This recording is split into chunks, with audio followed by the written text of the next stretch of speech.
guys. Now then,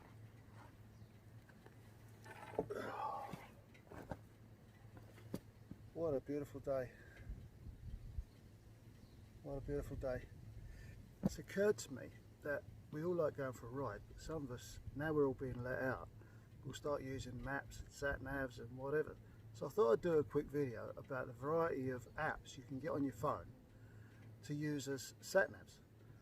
I'll put little pictures of the ones that I found, and there's thousands of them. There are thousands of them. I will do my recommendations. I'll do which ones I think are good and which ones I think, well,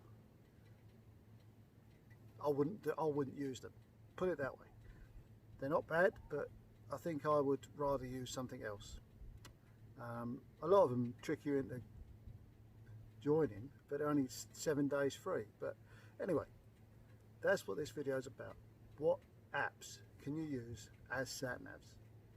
And what a beautiful day to do it with. Hope you're all well. Nice to get out on the bike, makes a bloody change. Feels good. That's all there is to it. So anyway, enjoy the video, and thanks for subscribing. Keep with us and we'll be okay. Cars.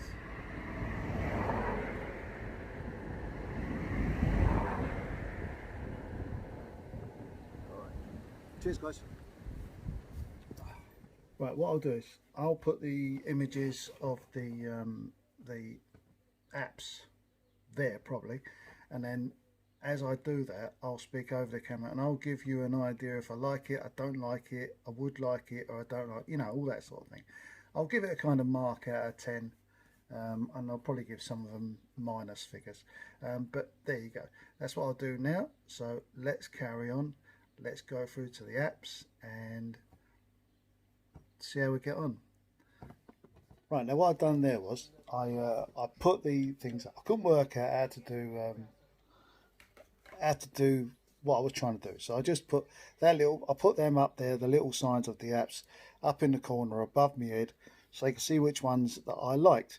Now the thing is, as well as like the navigation side, you've also got to remember that when you're out and about riding around, you've got to think of a few more things. You got to think of if you break down, or if you lose a nut and a bolt, if you do this or do that, you've got to have something like a B&Q. Have B&Q app on your phone. If you've got,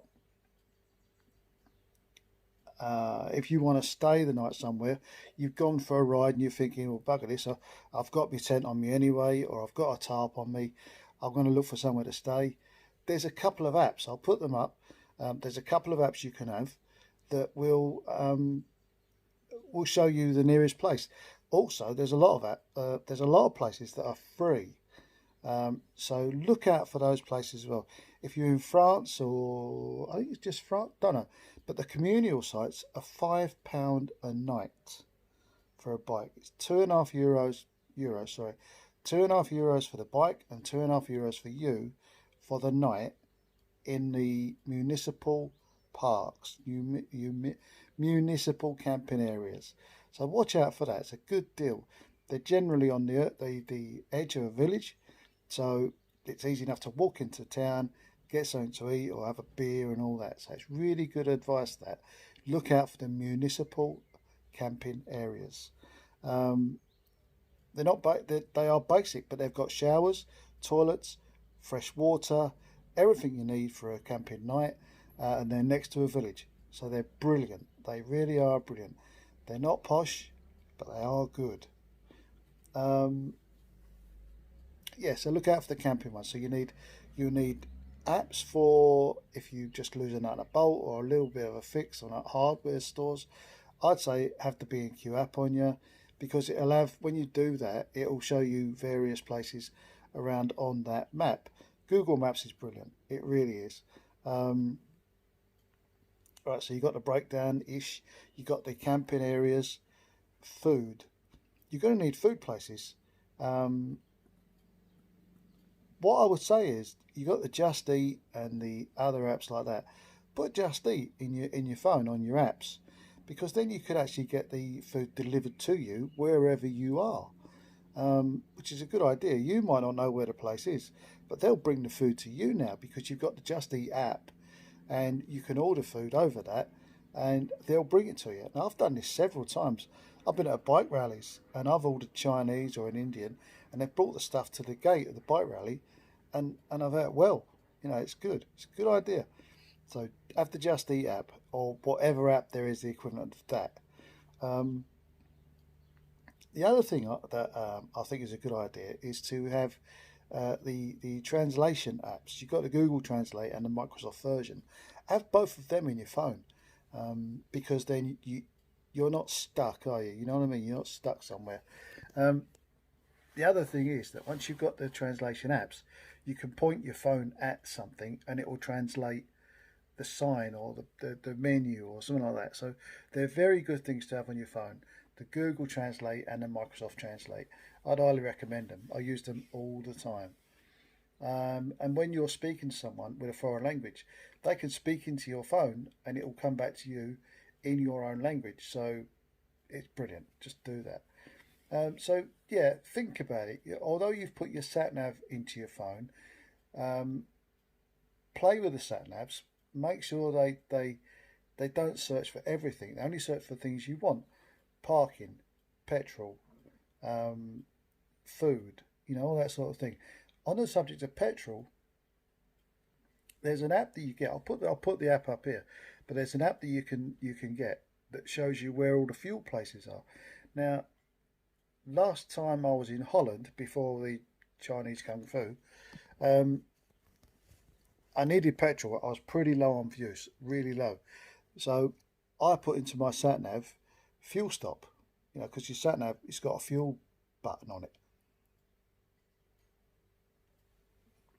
So I did that. I put fuel in. The trouble was, the first 3 places it took me were diesel only, because I was near an industrial estate, and it only catered for lorries and heavy goods vehicles. So I had this bike with running low on fuel, and I had no way of getting fuel into it. And every time I put a fuel stop into the sat nav, it just took me to another lorry stop. No good. So download a couple of apps. Download, there's BP, Shell, Esso. Download these apps because they will show you where the places are, and that's the best way of doing it, because you don't want to get stuck like I did, needing fuel, desperately needing fuel, and only finding diesel only garages. So there you go. That's good advice. Make sure you do. Pardon me. Right, so that's about it. You've got your fuel, your stopping, your minor breakdown, your language, all your translation and all that. Make sure you download the apps. I'll try and put the apps up here somewhere, but I'm having a bad day with the old technology, so that's what I do. Yeah, move on. Happy travels. Yes. And very typical of this country, there's a lot of clouds up there. They're probably just summer clouds, but I don't know. I think that's nature's way of telling me to go home and have a cup of tea. But anyway, wherever you are, I hope you're riding safe. Don't be stupid. It's very easy to be stupid on the roads when the summer's nice and the weather's good. If you try and be safe this year, there's a bloody good chance you'll still be riding next year. Well, that's how I look at it anyway. You're always saving yourself for the year after. Never mind what Bond says, tomorrow never comes, or whatever, tomorrow never dies. Stay safe, people. Back soon.